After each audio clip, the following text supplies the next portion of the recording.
तुलसीमेर श्रेष्ठ एउटा अनौठो जीवन कथा।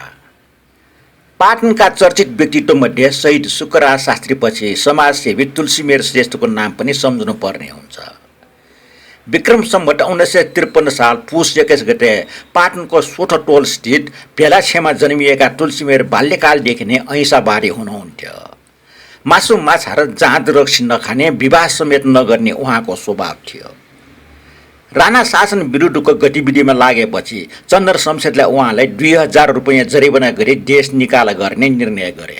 तर उहाँले विदेश गएर काम गर्न पाऊँ भने आग्रह गरेपछि माफी पाएर 100 रुपैयाँ लिएर भारत जानुभयो। भारतमा उहाँ महात्मा गान्धीको सम्पर्कमा पुग्नुभयो। गान्धीबाट चरखा चलाउने, कपडा बुन्ने लगायतका सिप सिकेर सन् 1925मा प्रमाणपत्र सहित नेपाल फर्कनुभयो।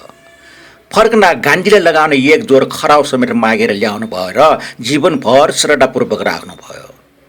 तर उहाँको जीवनमा एउटा अनौठो घटना पनि घट्यो। एक दिन उहाँ भारतमा निधन भएको खबर काठमाडौँमा आइपुग्यो। त्यसबेला मृत्युको खबर पठाउँदा पत्रलाई कचका हिना अर्थात् काँचो धागोले बाँधेर पठाउने चलन थियो। त्यही पत्र पाएपछि घर परिवारले काजक्रिया पनि गरिसकेका रहेछ। तर केही समयपछि टोलका मानिसहरूले उहाँलाई जिउँदै आफ्नै घरतिर आइरहेको देखे।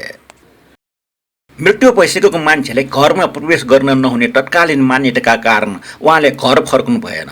बरु शङ्खमूलको सदनमा बस्न अनुमति माग्नु भएर त्यही जीवन बिताउनु भयो।